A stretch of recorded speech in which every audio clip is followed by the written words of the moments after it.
The ship moved slowly through the darkness of space, its metal hull reflecting the light of distant stars. Inside the vessel called Horizon, Captain Jake Morrison stood on the bridge and watched the alien planet grow larger on the screen. After 3 weeks of travel, they had finally arrived at the Zenthari homeworld. Jake was a tall man with gray hair at his temples and lines around his eyes from years of service. He had commanded ships for 15 years, but this mission was different. This was not about exploration or defense. This was about paperwork. "Captain, we're being hailed by the planet," said the communications officer. "Put them through," Jake replied. The screen flickered and showed an alien face. The Zenthari looked like a mixture of insect and mammal, with smooth blue skin and 4 eyes arranged in a diamond pattern. The creature wore elaborate robes covered in symbols that Jake could not read. "Welcome, humans," the alien said in perfect English. "I am Kelzoth, Prime Administrator of the Zenthari bureaucratic systems. We are honored to guide your species into the Galactic Council's administrative network." Jake smiled and gave a small bow. "Thank you for receiving us, Administrator. We're eager to learn your methods. Our methods have served the galaxy for 3,000 years," Kelzoth said with obvious pride. "You will find no system more reliable or more thorough." The call ended, and Jake turned to the woman standing beside him. Lisa Harper was shorter than the captain, with dark hair pulled back in a practical style. She wore simple clothes and carried a tablet computer under one arm. She had spent 20 years working in government offices on Earth, dealing with complicated rules and endless forms. If anyone could understand alien bureaucracy, it was Lisa. "What do you think?" Jake asked her. Lisa looked at the planet on the screen. 3,000 years is a long time to do things the same way," she said quietly. "That could mean they've perfected their system, or it could mean they've never tried to improve it." Jake nodded. "Let's find out which one it is." 2 hours later, they stood in a landing bay on the Zenthari homeworld. The planet's air was breathable for humans, though it smelled strange, like metal and flowers mixed together. Kelzoth waited for them with a group of other Zenthari officials, all wearing similar robes with different colored symbols. "Come," Kelzoth said, gesturing with one of his 4 arms. "I will show you the heart of galactic administration."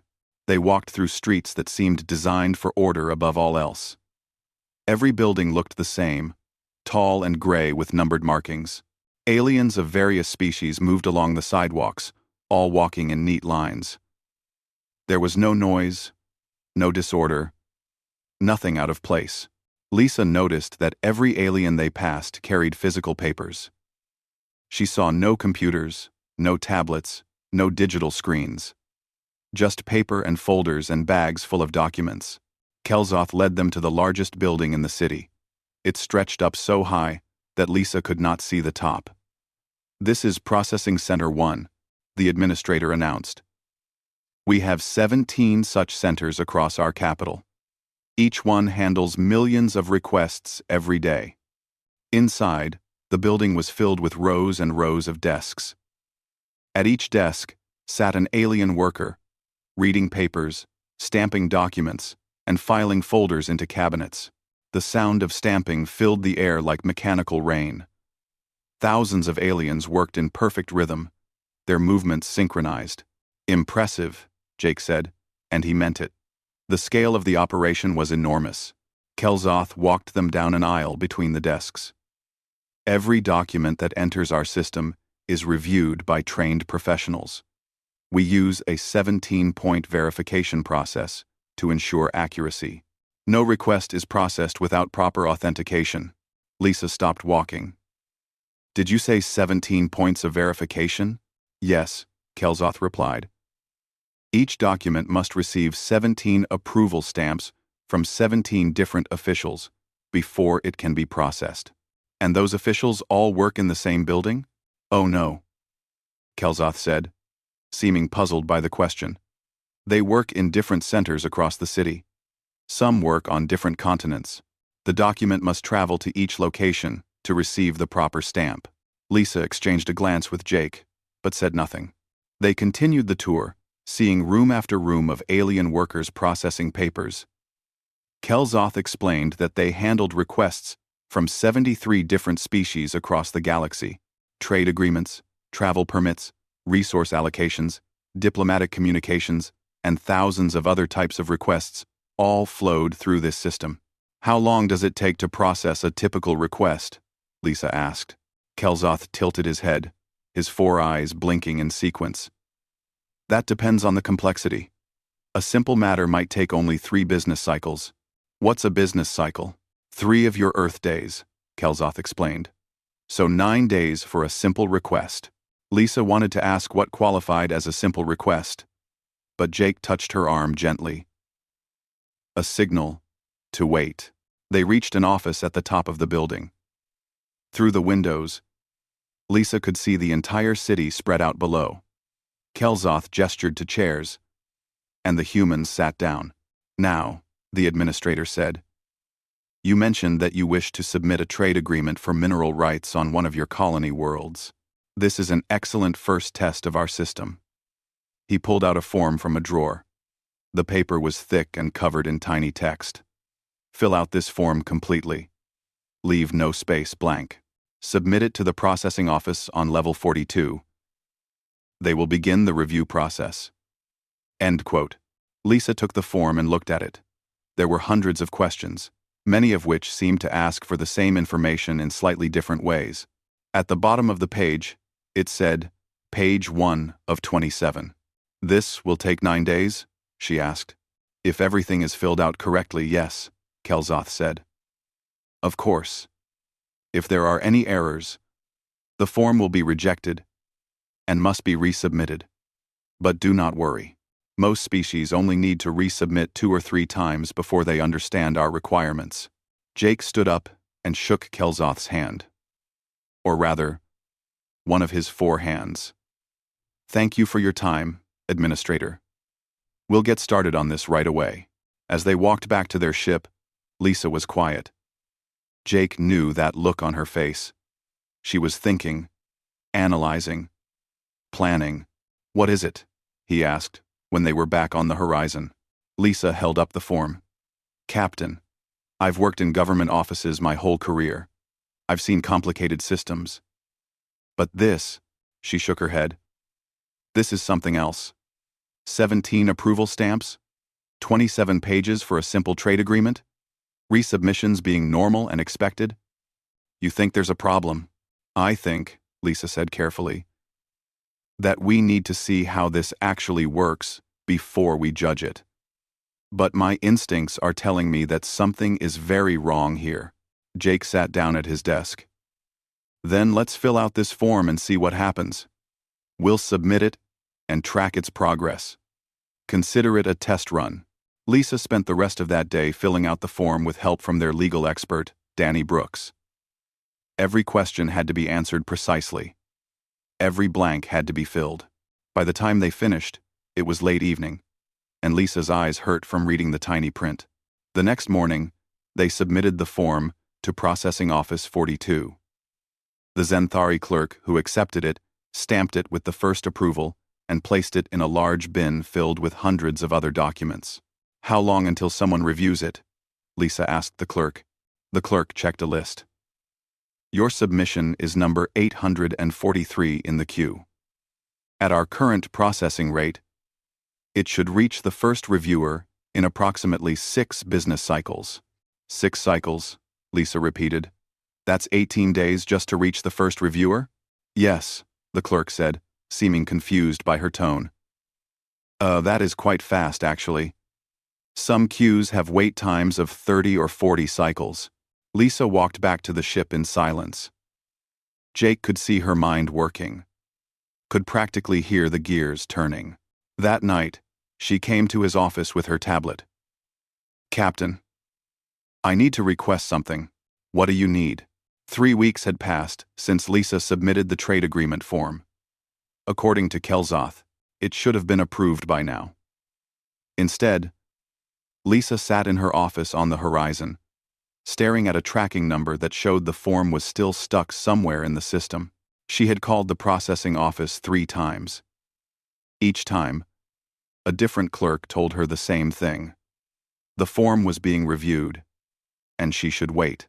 When she asked for specifics, they could not tell her which department had it or when it might move forward.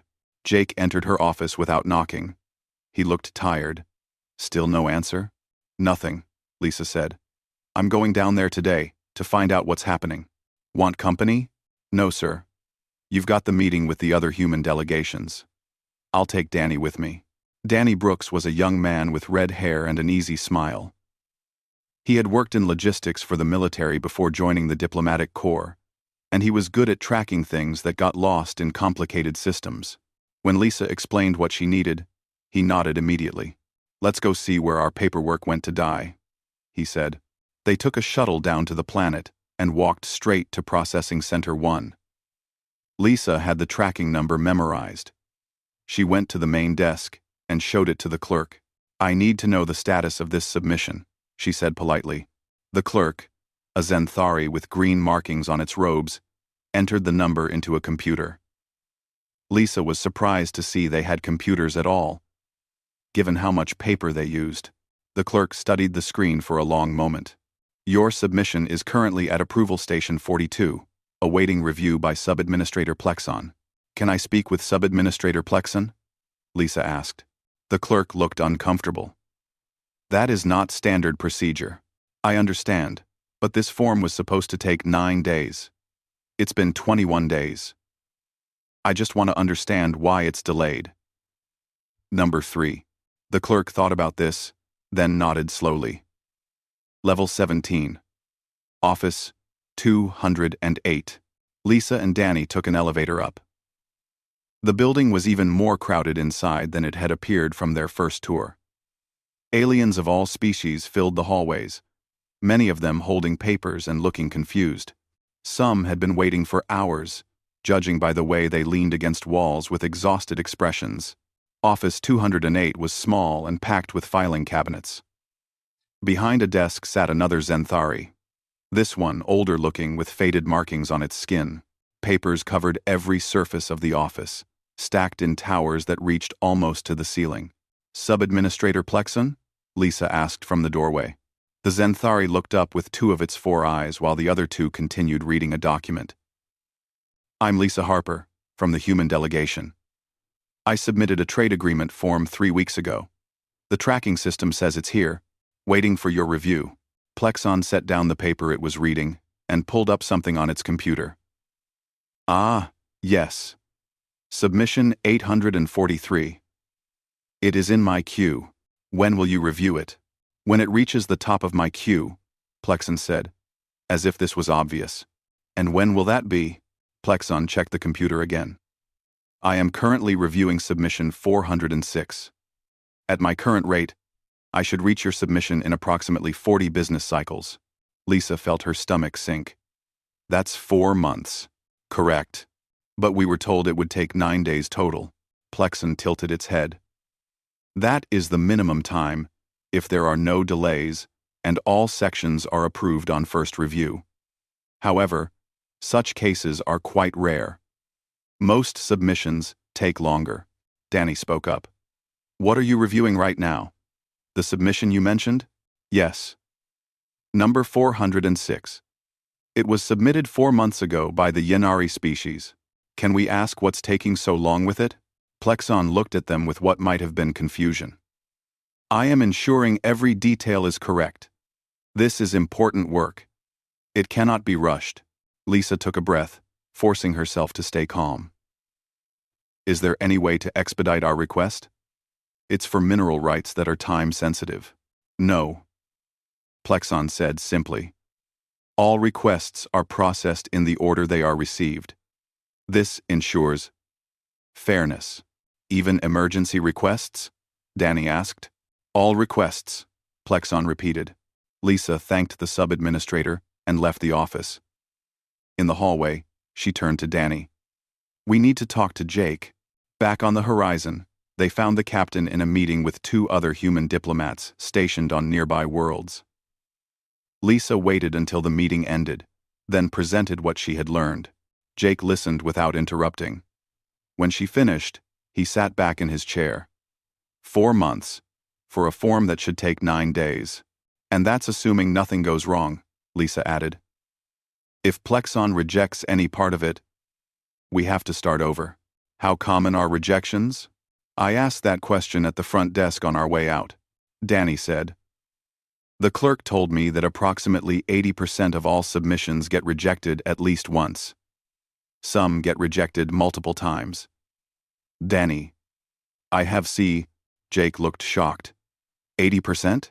That's what they said, Danny confirmed. And they acted like this was normal, like it proved their system was working properly because they caught so many errors. Lisa pulled up a chart on her tablet. Captain, I did some math. If 80% of submissions are rejected and have to be resubmitted, and if each submission takes an average of 47 days on the first try, then the actual average completion time is probably closer to 6 months or more. For a simple trade agreement, Jake said quietly. For everything, Lisa replied. Trade agreements, travel permits, emergency requests. All of it goes through the same system. Jake stood up and walked to the window.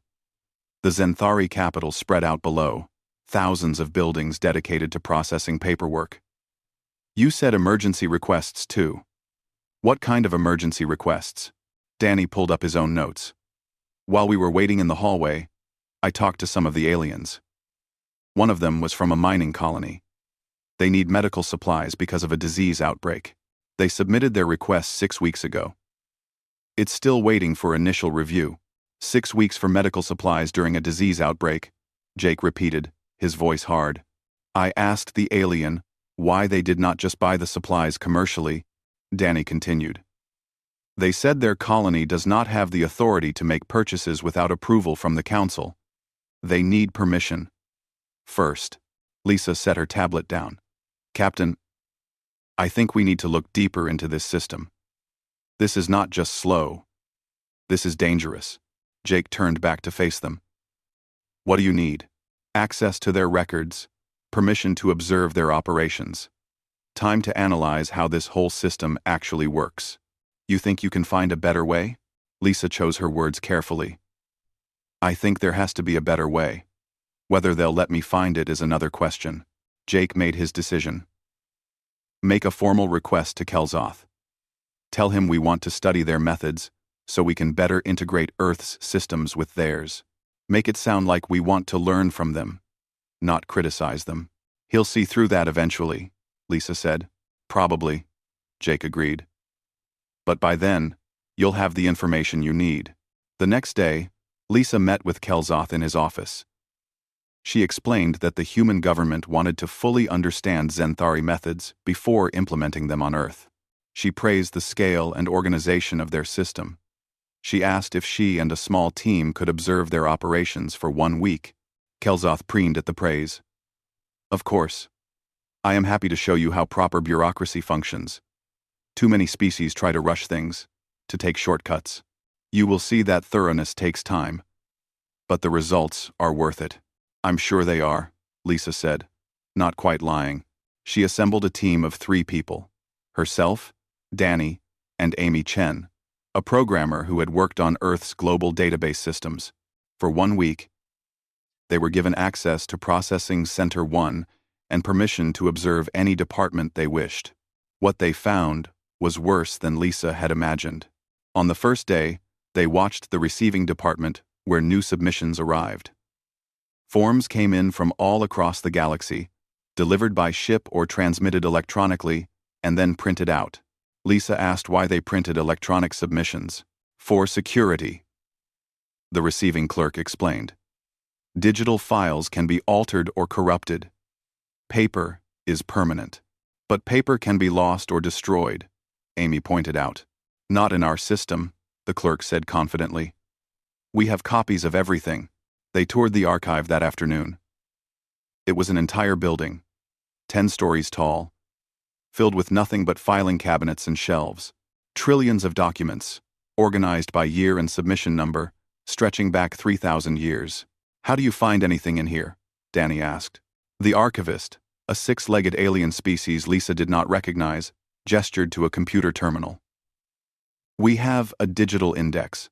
You enter the submission number and year, and it tells you exactly which cabinet contains the document. So you have a digital index but not digital documents, Amy said. Correct, the archivist replied, missing the irony. On the second day, they observed the approval process.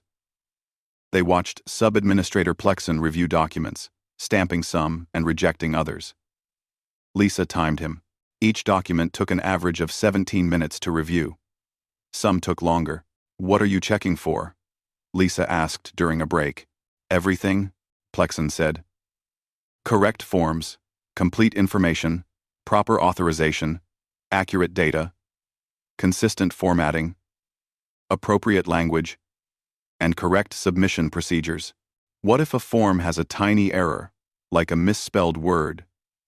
But all the important information is correct. It must be rejected and resubmitted, Plexon said firmly. Our standards do not allow for errors of any kind. On the third day, they discovered that different reviewers had different standards. What one reviewer approved, another might reject. There was no master guideline, no standard interpretation of the rules. Each reviewer used their own judgment. When Lisa pointed this out to a supervisor, the alien nodded. Yes, this is correct. Our reviewers are trained professionals. They each understand the regulations in their own way. This diversity of perspective makes our system stronger. But it means people cannot predict whether their submission will be approved, Lisa said. If their submission is truly correct, all reviewers will approve it, the supervisor replied. On the fourth day, Amy made a disturbing discovery. While examining their computer systems, she found that approximately 4% of all submissions were duplicates. These were cases where an applicant's first submission was approved but somehow lost in the system, forcing them to submit again. The second submission would be processed as if it was the first, and the applicant would never know their original request had been approved. This has to be a mistake, Amy said to Lisa. How do they not have duplicate detection? Lisa asked a systems administrator about it. The administrator looked at her with what might have been confusion. Why would we need that? Each submission is unique, with its own number, but the content might be identical, Amy explained. Same applicant, same request, submitted twice because they thought the first one was lost. Then they will receive 2 approvals, the administrator said. What is the problem? The problem, Amy said slowly, is that they wasted time processing the same thing twice, and the applicant wasted time submitting twice. The administrator did not seem to understand why this was an issue. On the 5th day, they found the breaking point. Danny was reviewing emergency requests, trying to understand how they were prioritized. He found a request from a small colony, requesting evacuation. A stellar flare was going to destroy their settlement in 30 days. They had submitted the request 20 days ago. The request was stuck in the Transportation Services Department, waiting for review. Danny asked why an evacuation request was in Transportation Services instead of emergency response. Because they requested ships, the clerk explained. Ship requests go to Transportation Services, but it's an emergency evacuation. Yes, but they did not file it under emergency response. They filed it under Transportation Services. So that is where it was sent. Can you forward it to emergency response? That is not my authority. The applicant must resubmit using the correct form. Danny checked the calendar. The stellar flare would hit in 10 days. Even if the colony resubmitted immediately, the new request would take weeks to process. That evening, Danny showed Lisa and Amy what he had found. They sat in silence for a long moment. They're going to die, Amy said quietly. Because they filed the wrong form. The wrong breast. Lisa looked at the request on Danny's tablet. Then she made a decision. She went, Straig. Jake Morrison stood before the Galactic Council, with his hands clasped behind his back. The council chamber was a massive room, with seats arranged in a circle, each one occupied by a representative from a different species. Above him, holographic displays showed his face to all 73 member worlds. He had asked for this emergency session. Now he had to make his case. "Honored members of the council," Jake began, his voice steady and clear. "I come before you today with a proposal that may seem bold. Some of you may even consider it arrogant, but I ask that you hear me out, because what I am about to say could save lives." In the Zenthari section, Kelzoth shifted in his seat, his 4 eyes fixed on Jake with obvious suspicion. "For the past month, my team has studied the Zenthari administrative system. We were given full access to observe their operations. What we found concerns me deeply." Jake activated a display screen behind him. Numbers and charts appeared, showing processing times, rejection rates, and backlog statistics. The average request takes 47 days to process. 83% of all requests are rejected at least once and must be resubmitted. Emergency requests wait in line, behind routine paperwork. Right now, as I speak, there is a colony waiting for evacuation approval. They have 10 days before a stellar flare destroys their settlement. Their request has been waiting for 20 days because it was filed under the wrong department code. Murmurs spread through the council chamber. Some representatives leaned forward with interest. Others looked uncomfortable. "I am not here to criticize the Zenthari," Jake continued, though he knew that was exactly what he was doing. "Their system has operated for 3,000 years. It has served the galaxy in its own way. But I believe humanity can do better. Much better." Kelzoth rose to his feet, his robes swirling. "This is outrageous. You dare to insult a system that was ancient when your species was still living in caves?" Jake met his gaze calmly. "I am not insulting anyone, Administrator. I am offering to help. Humanity has experience with large-scale bureaucracy. We have made mistakes, learned from them, and developed better methods. We would like to share those methods with the Council. By replacing our system?" Kelzoth's voice was sharp. "By improving it." Jake corrected. "I propose a challenge. Give my team 60 days to redesign the administrative system. At the end of that time, we will demonstrate our solution. If it performs better than the current system, faster and more accurately, then the Council adopts it. If we fail, humanity will pay a fine of 10 million credits and accept junior status in the Council for 50 years. The chamber erupted in discussion. Representatives argued with each other in dozens of languages. Finally, the Council chairman, a crystalline being that communicated through light pulses, called for order. "This is a serious proposal." The chairman's translated voice echoed through the chamber. "Captain Morrison, you are willing to risk your species' standing in the Council on this challenge?" "I am," Jake said. "Because I believe in my team, and I believe the galaxy deserves better than what it currently has." The vote took 2 hours. 17 species supported the challenge immediately, curious to see if the humans could succeed. 23 species, led by the Zenthari, voted against it, calling it disrespectful and impossible. The remaining species debated among themselves. In the end, the Council voted to allow the challenge. 41 in favor, 32 against. The humans had 60 days. Back on the horizon, Lisa assembled her team. She had called in specialists from Earth, and they began arriving within a week. Ben Martinez and Kate Sullivan were programmers who had built Earth's unified trade network. Sam Peterson was an efficiency expert who had redesigned 3 major government agencies. 9 other specialists brought skills in database management, logistics, user interface design, and systems analysis. They set up a work center in a rented building near the spaceport. The first week was spent interviewing aliens who had used the Zenthari system. Lisa and her team talked to hundreds of species, asking the same questions. What was difficult? What was confusing? What took too long? The answers painted a clear picture. Most aliens did not understand which forms to use. Many had submitted requests multiple times, getting rejected for minor errors they did not know how to fix. Some had given up entirely after years of trying. One Yanari, a small furry species with 6 limbs, told Lisa she had been trying to get approval for a cultural preservation grant for 200 years. "I have submitted 43 times," she said sadly. "Each time, they find a different error. Wrong form, wrong signature, wrong phrasing. I am too old now to continue trying." Lisa wrote down every complaint, every frustration, every failure. By the end of the first week, she had a document 300 pages long, detailing everything wrong with the current system. In the second week, the team began designing their solution. They worked 18 hours a day, fueled by coffee and determination. The walls of their work center became covered with diagrams, flowcharts, and notes.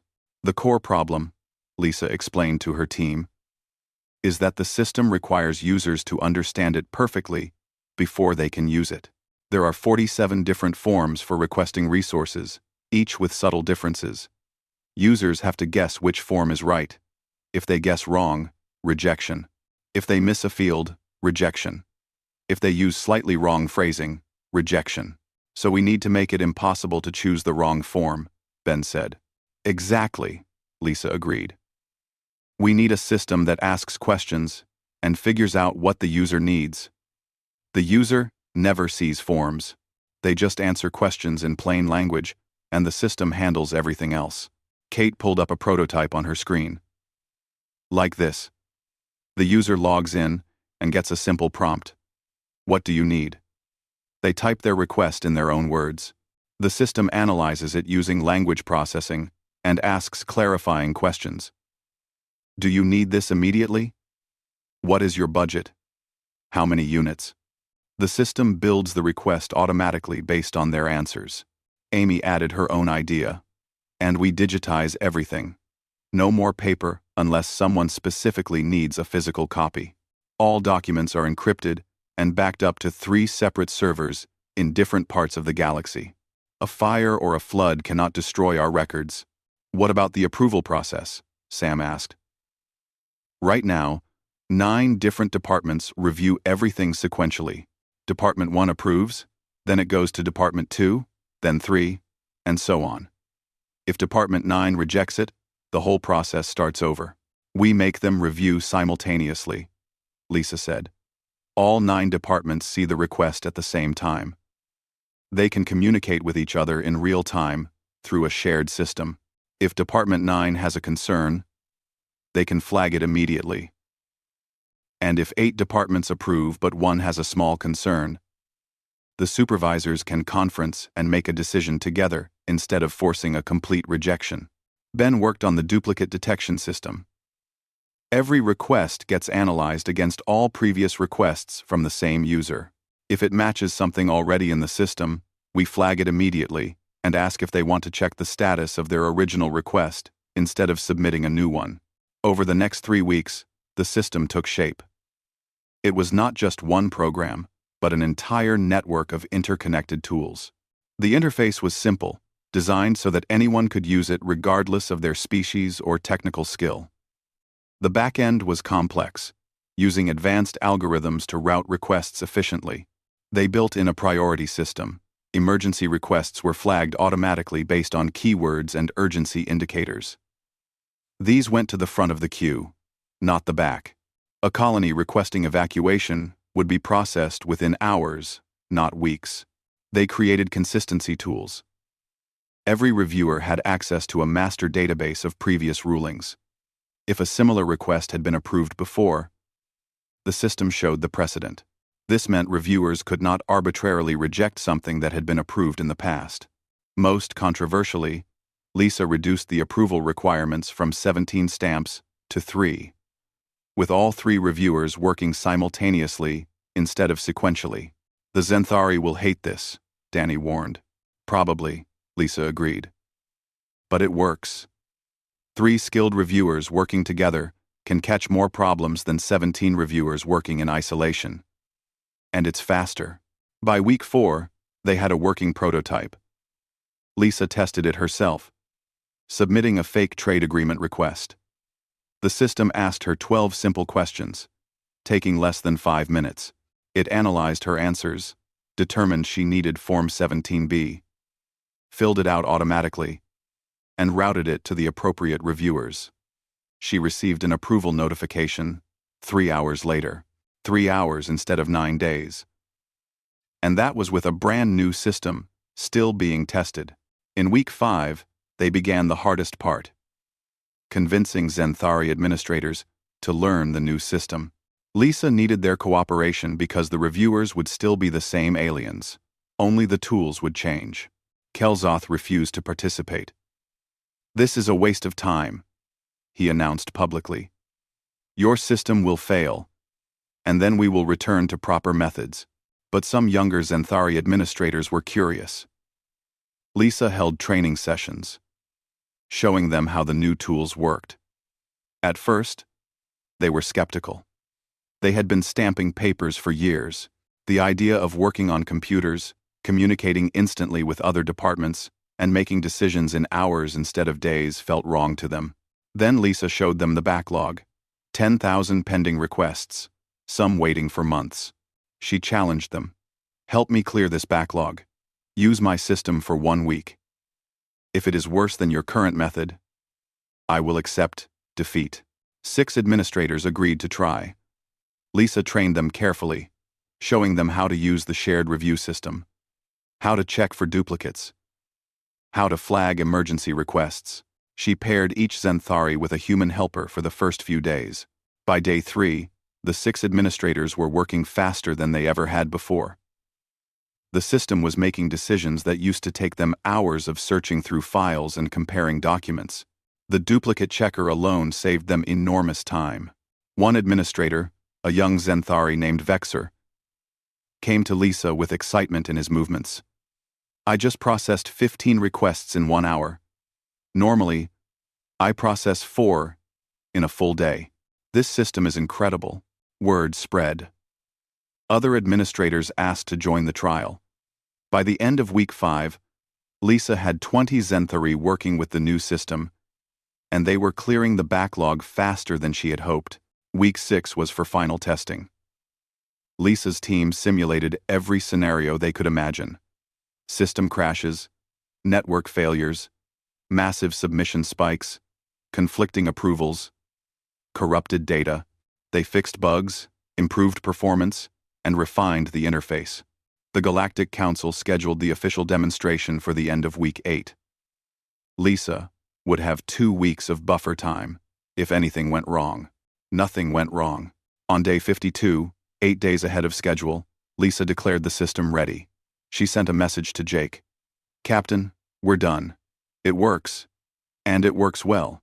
Jake came to the work center that evening. The team was exhausted, but excited. He walked through the facility, looking at the screens, showing the new system in action. Requests were flowing through, being processed, approved, or flagged for revision. The 20 Zenthari administrators were working steadily, their movements confident now that they understood the tools. "The council wants a demonstration," Jake said to Lisa. "A real test, not a simulation. They want to see if this can actually replace the old system." "I'm ready," Lisa said. "What do they want us to process?" Jake smiled grimly. "The backlog. All 10,000 pending requests that have been waiting an average of 60 days each. They want to know how long your system takes to clear them." Lisa pulled up her tablet and did some calculations. The Zenthari administrators were averaging 20 requests per hour each with the new system. With 20 administrators working, that was 400 requests per hour. 10,000 requests would take 25 hours, but they could bring in more reviewers if needed. If she had 40 administrators trained on the new system, they could do it in 12 hours. With 60, they could do it in 8. "Tell the council we'll clear the backlog in 72 hours, Lisa said. Jake raised an eyebrow. "You sure? That's a big promise." "Trom. I'm sure," Lisa replied. "But I need permission to train more Zenthari administrators. 40 at minimum, 60 would be better." "Kelzoth won't like that." "Kelzoth doesn't have to like it. He just has to allow his people to volunteer." Jake made the arrangements. The council agreed to the test. They would observe for 72 hours, monitoring the system's performance. At the end, they would examine the results and make their decision. Kelzoth made one final objection. What about the colony requesting evacuation? Have you addressed that yet? Or have you been too busy building your replacement system? Lisa looked him in the eye. The evacuation request was approved 6 hours after we launched the prototype system. The ships were dispatched immediately. The colony was evacuated 3 days ago. They're safe. Kelzoth said nothing. He simply turned and left the council chamber. That night, Lisa could not sleep. She lay in her quarters on the horizon, staring at the ceiling. 60 administrators had volunteered to help with the demonstration. They would begin in the morning, processing 10,000 requests that represented months or years of waiting for thousands of aliens across the galaxy. If she was wrong, if the system failed, humanity would be humiliated. They would lose standing in the council. They would pay a massive fine. And worst of all, those 10,000 requests would continue waiting. But if she was right, if the system worked as well as she believed it would, then everything would change. The demonstration began at dawn. Lisa stood in the main control room of their work center, watching screens that showed 60 workstations. At each station sat a Zenthari administrator, trained and ready. Some looked nervous, others looked excited. All of them understood what was at stake. Representatives from the Galactic Council filled observation booths around the room. They could see everything but could not interfere. Kelzoth stood in the largest booth, his forearms crossed, his expression unreadable. Jake stood beside Lisa, along with her entire team. Ben and Kate monitored the technical systems. Amy watched the data flow. Sam tracked the processing rates. Danny coordinated with the administrators, ready to help if anyone ran into problems. At exactly 6 in the morning, local time, Lisa activated the system. The 10,000 pending requests flooded into the queue, each one flagged with how long it had been waiting. Some had been submitted just weeks ago. Others had been waiting for months or even years. The Zenthari administrators began working. Their screens showed one request at a time, along with all the information they needed to make a decision. The system had already checked each request for completeness, flagged any obvious errors, and compared it against previous approvals for consistency. For the first hour, the pace was steady but not spectacular. The administrators were still getting used to working under observation. They processed about 300 requests, which was good but not great. Then, something changed. The administrators began communicating with each other through the system's built-in messaging. When one reviewer had a question about policy interpretation, others could answer instantly.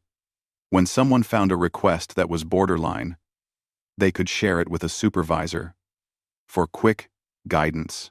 By the second hour, the pace increased to 450 requests. By the third hour, it hit 500. Lisa watched the numbers climb. The system was working even better than she had hoped. The administrators were not just processing requests. They were collaborating, learning from each other, and becoming more efficient with every passing minute. In the observation booth, some council representatives began talking among themselves. They were impressed. Lisa could see it in their body language, hear it in their voices when they spoke to each other. Kelzoth remained silent and still. At the 6-hour mark, they had processed 4,000 requests. Lisa allowed the administrators a 1-hour break for rest and food. When they returned, the pace increased again. The administrators were confident now, moving through requests with practiced efficiency.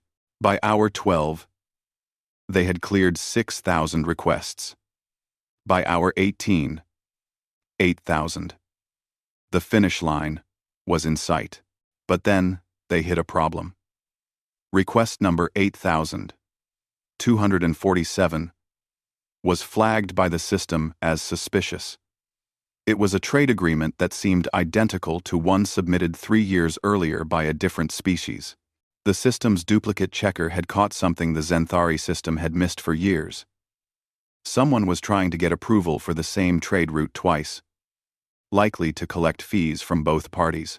Lisa called over one of the senior administrators who had been working with them. "This is fraud," the administrator said after examining the request.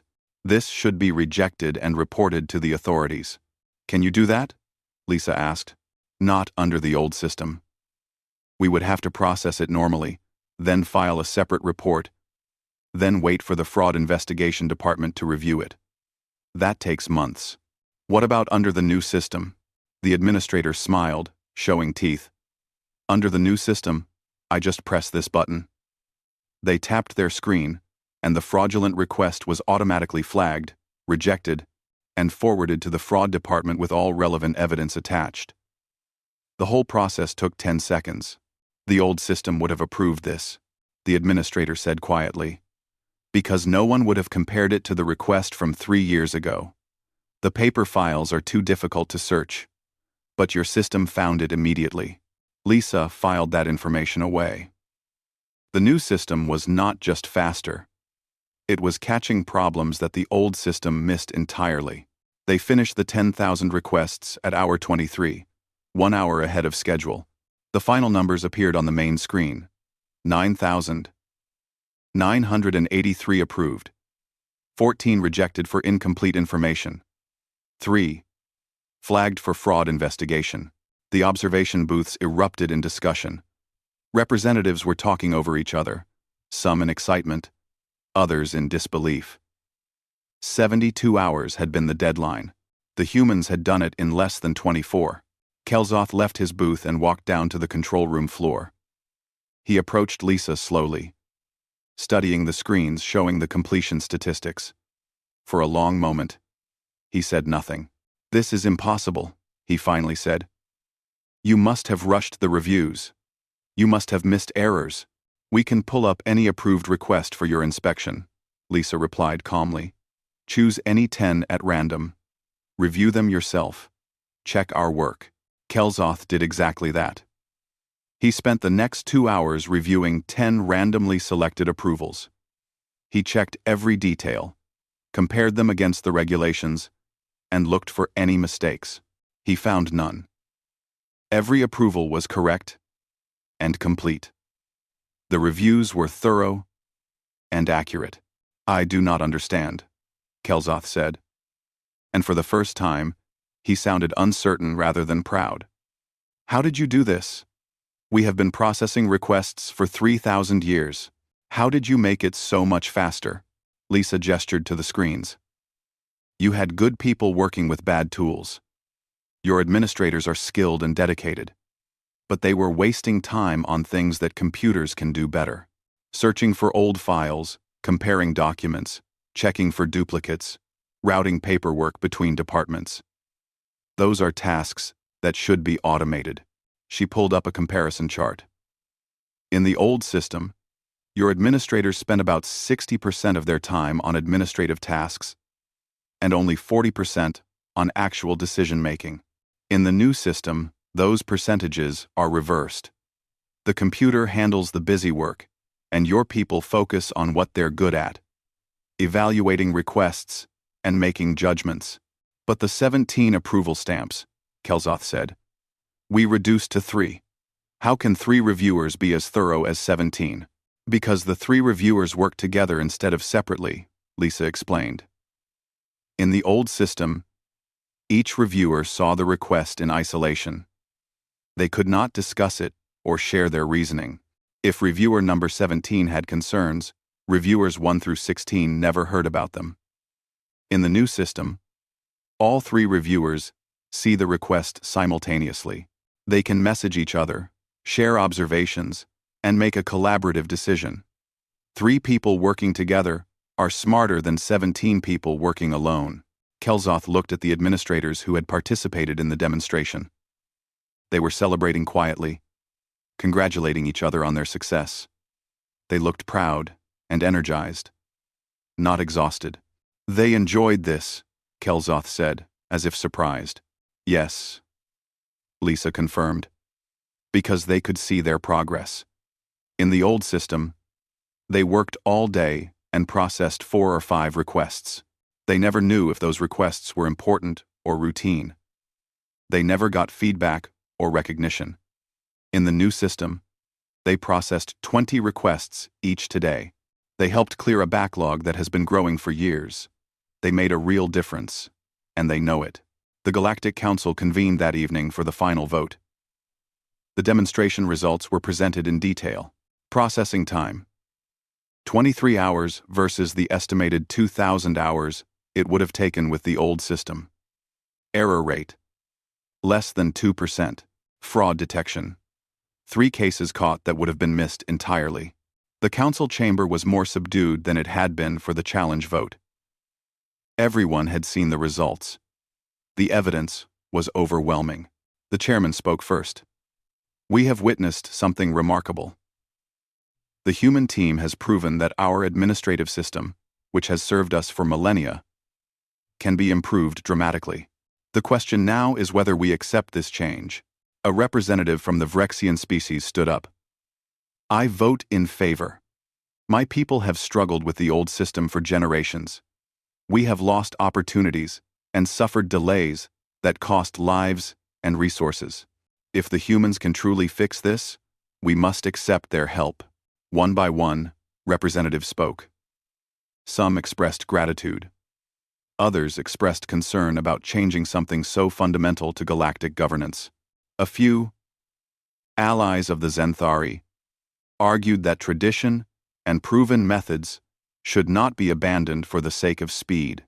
But when the vote came, it was not close. 68 species voted in favor of adopting the human system. Only 5 voted against. The Zenthari were one of the 5. The chairman made it official. The Galactic Council hereby adopts the human administrative system. Implementation will begin immediately, with full transition to be completed within 6 months. The Zenthari administrators will be retrained and remain as the operational staff. Captain Morrison and his team will serve as technical advisors during the transition. Jake stood and bowed to the council. "We are honored by your trust. My team will work closely with the Zenthari to ensure a smooth transition. This system belongs to all of us now, not just to humanity."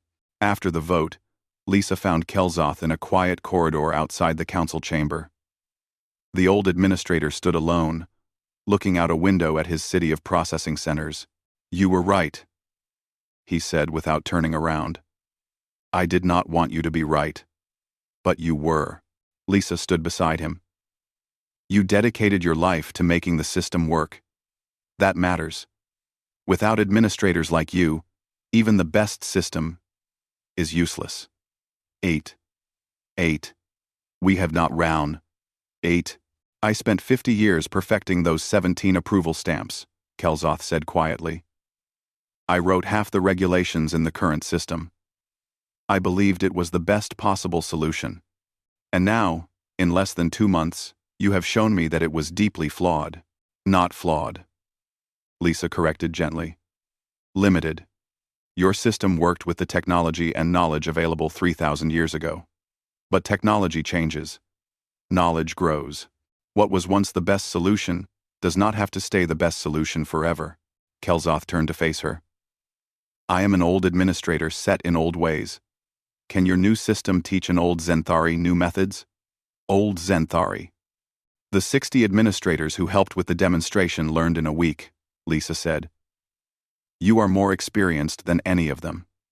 If you are willing to learn, I am willing to teach. Why would you want me involved? Kelzoth asked.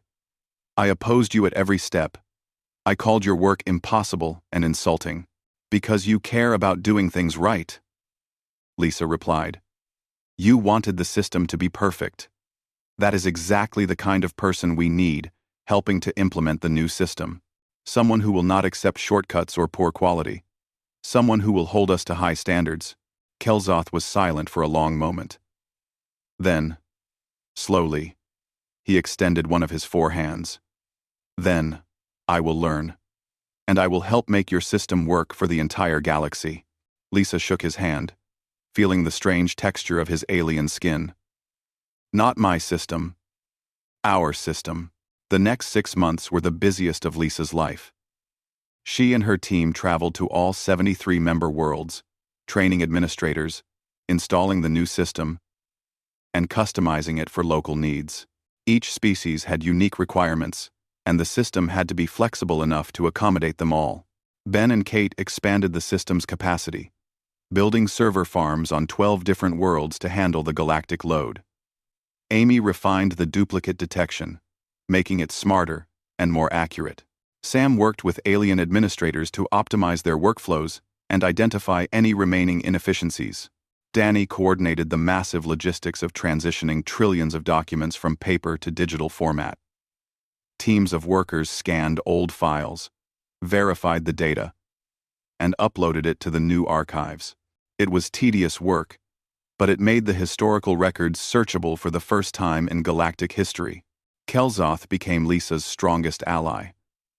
He trained new administrators personally, using his authority and reputation to convince skeptical Zenthari that the new system was better.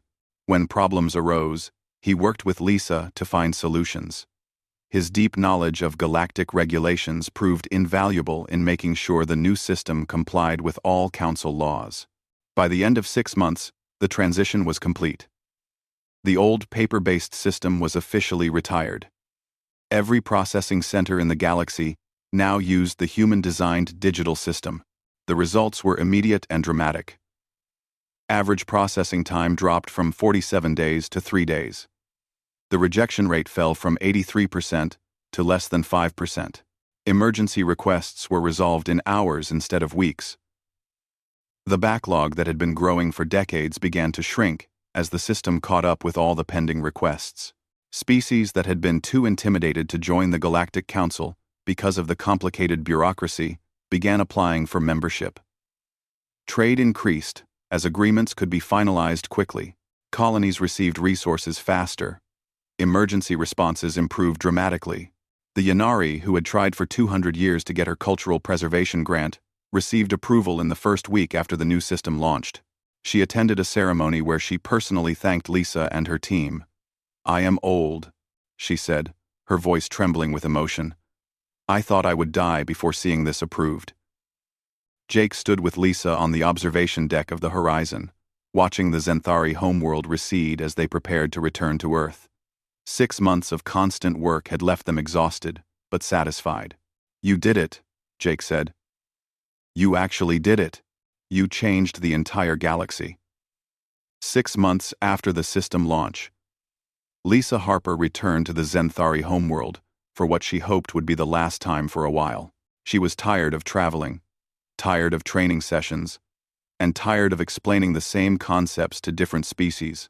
She wanted to go home to Earth, sleep in her own bed, and not think about bureaucracy for at least a month. But the Galactic Council had requested her presence for a special session, and Jake had insisted she attend.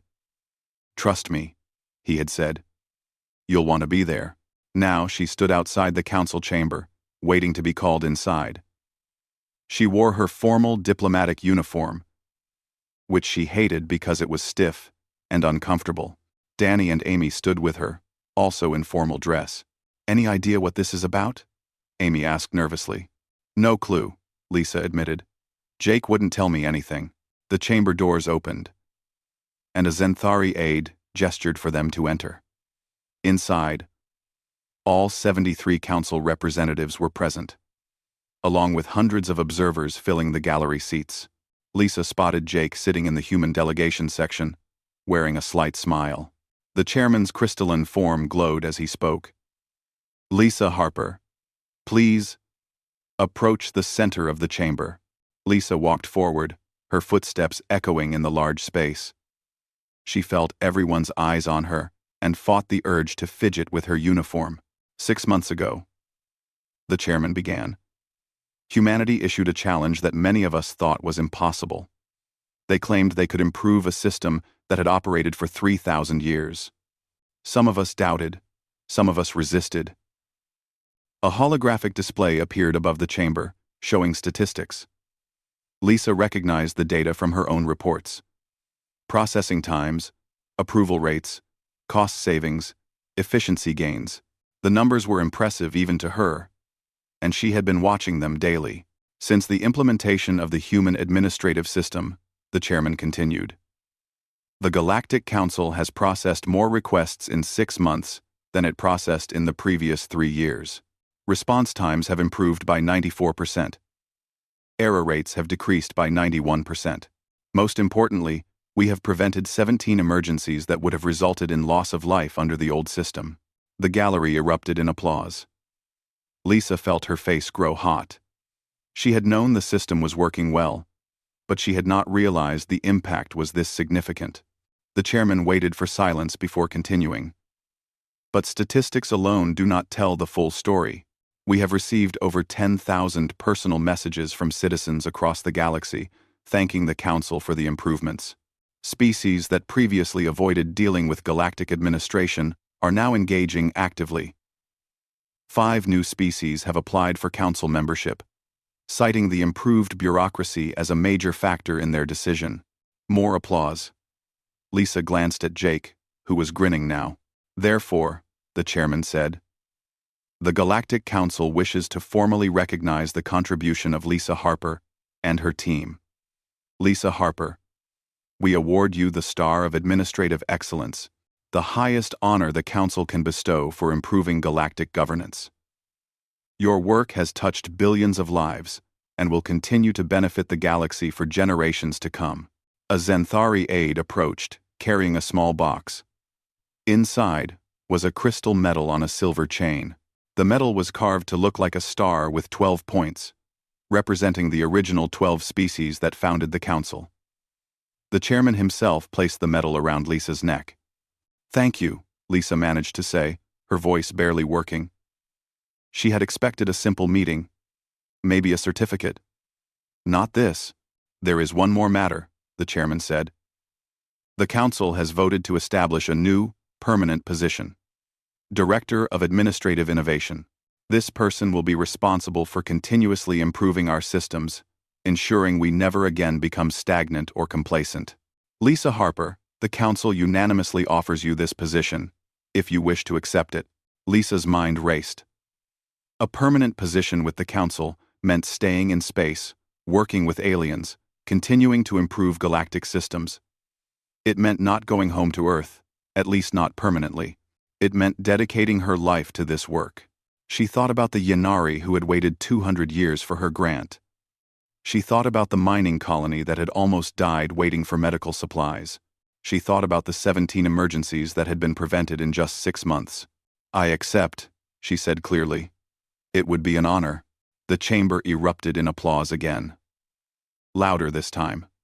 Representatives from dozens of species stood and clapped.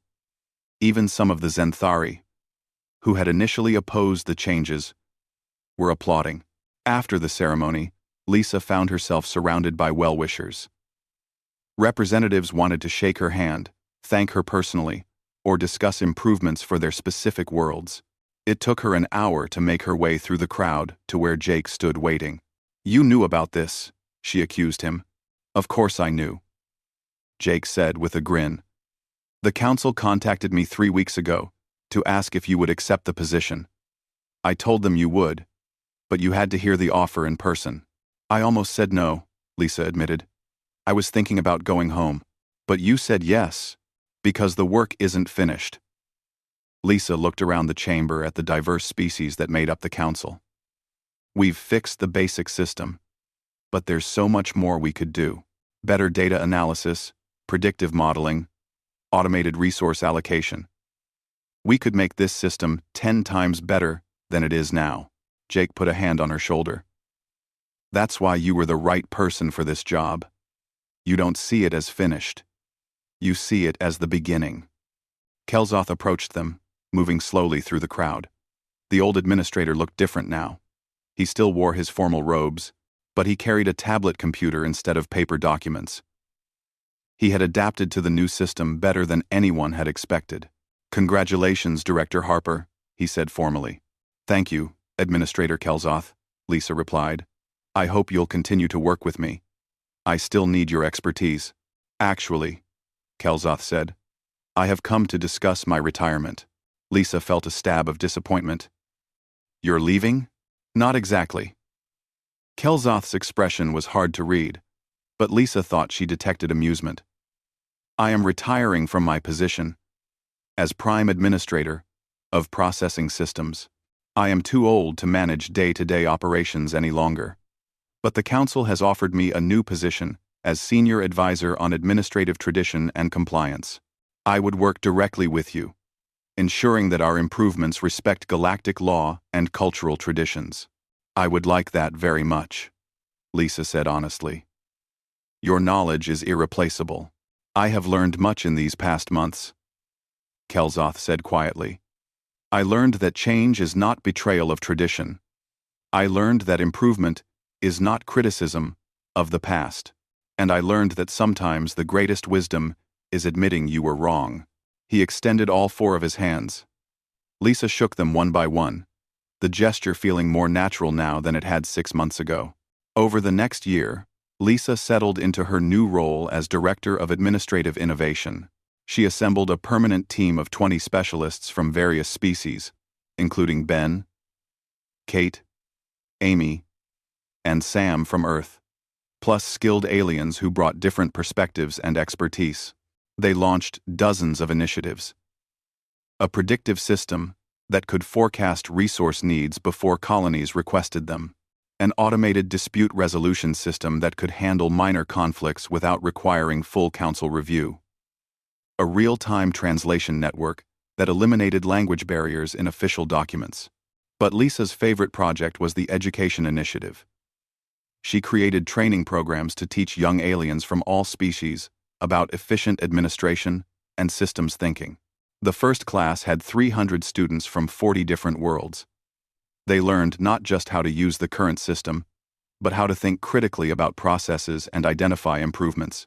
We're training the next generation of administrators, Lisa explained to Jake during one of his visits.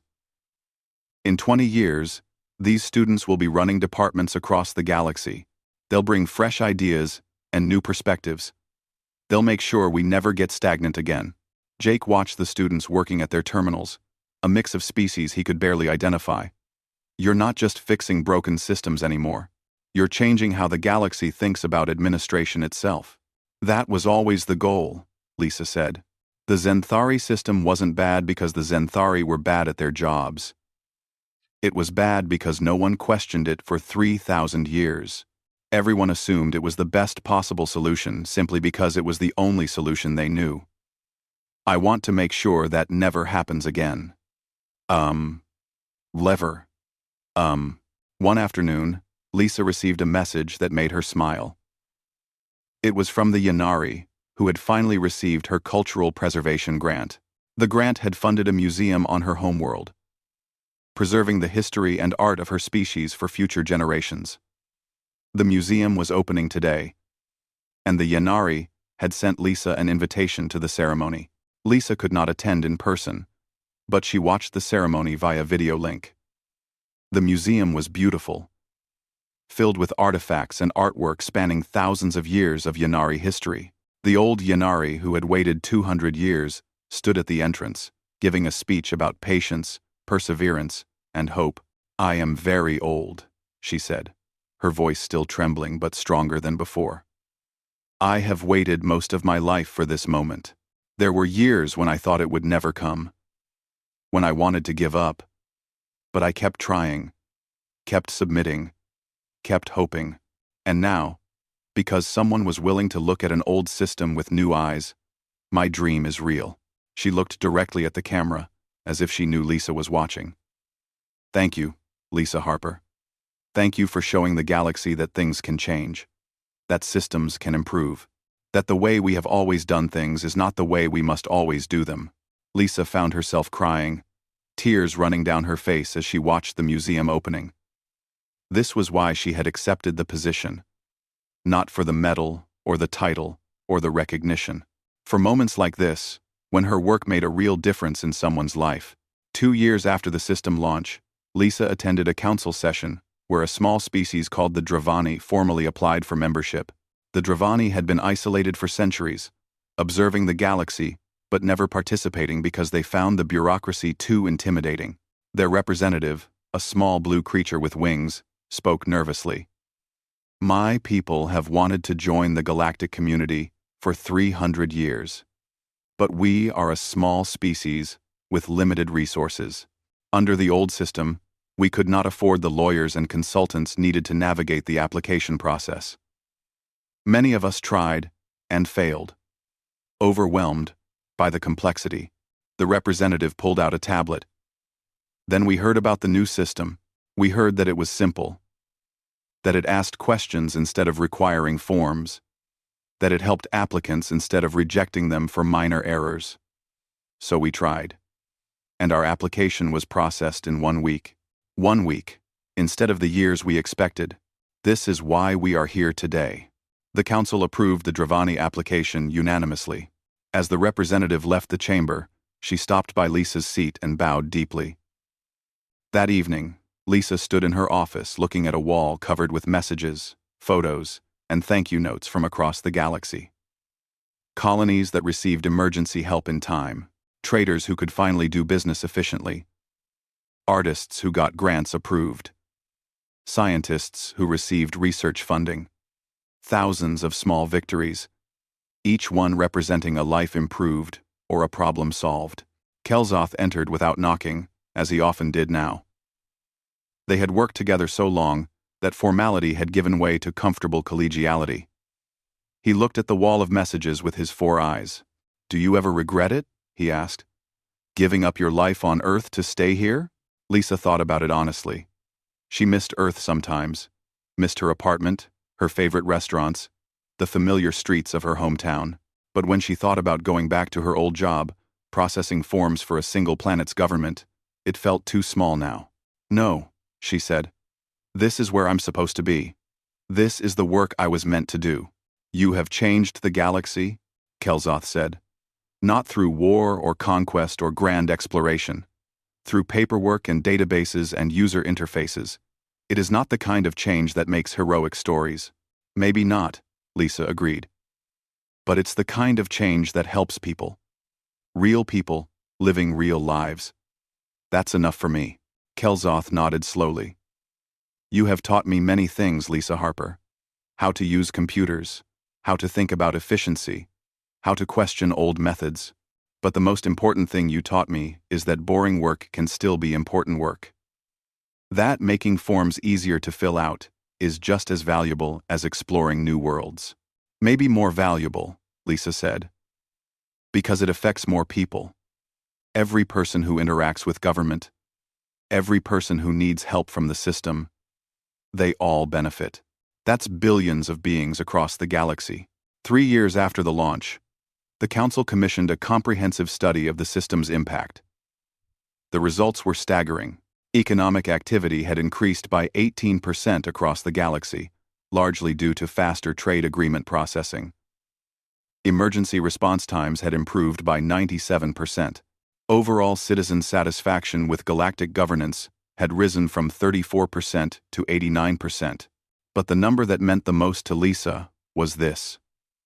47 new species had applied to join the Galactic Council in the past 3 years, compared to just 3 in the previous 30 years.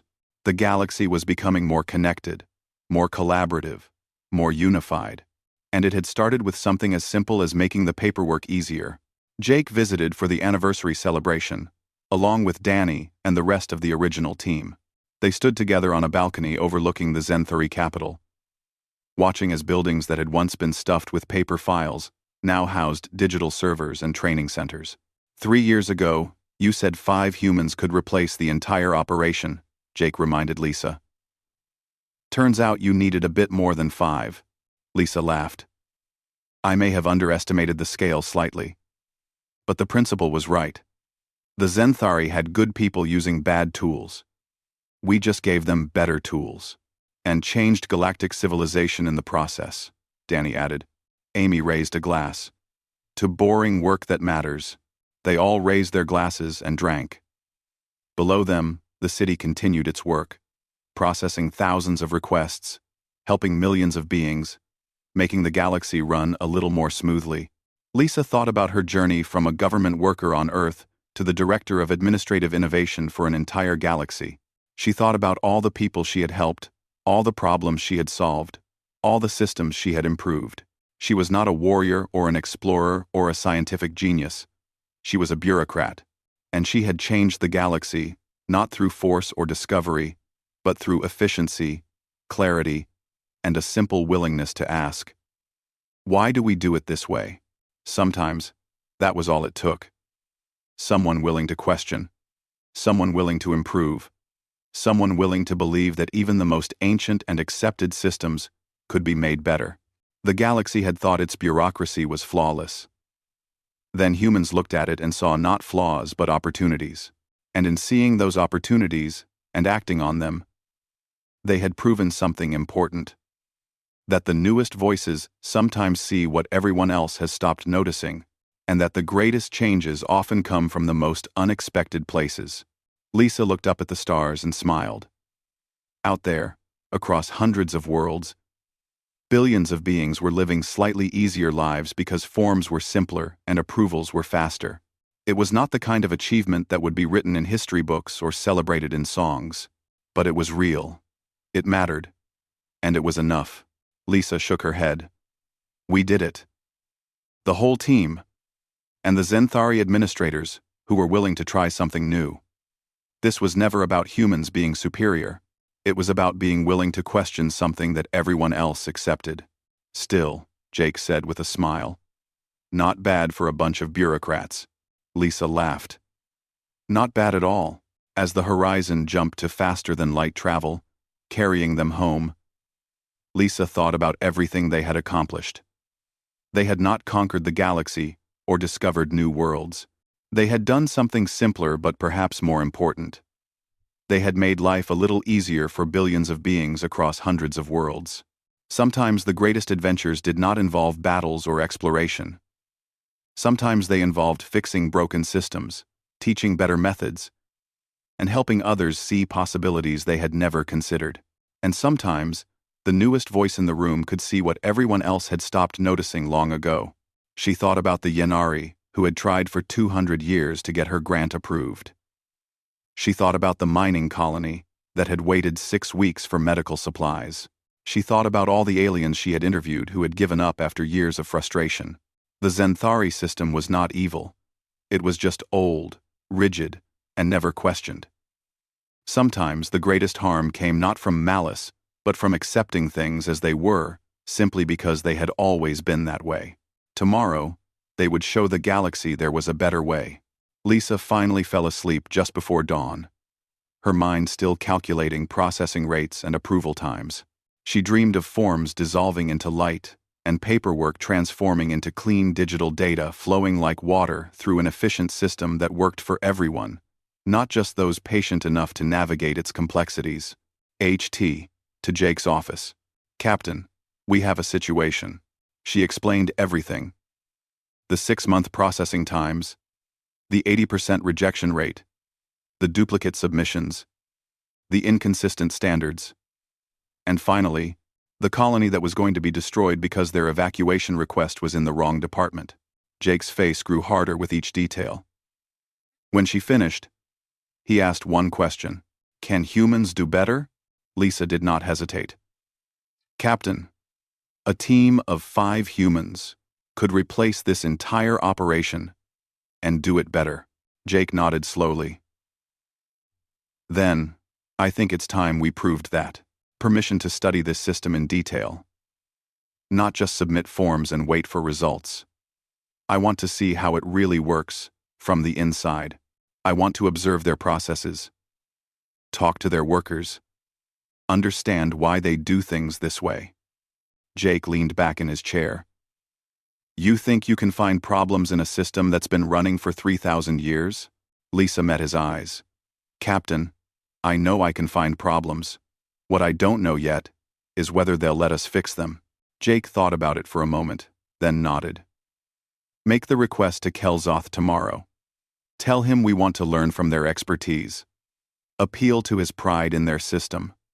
Appeal to his pride in their system. And if I find what I think I'm going to find, then we'll decide what to do about it, Jake said. But let's gather the facts first. Lisa left his office, and Jake turned to look out the window at the alien city below. Somewhere down there, their trade agreement form sat in a bin, waiting. 9 days, Kelzoth had promised. Jake had a feeling it was going to take much longer than that.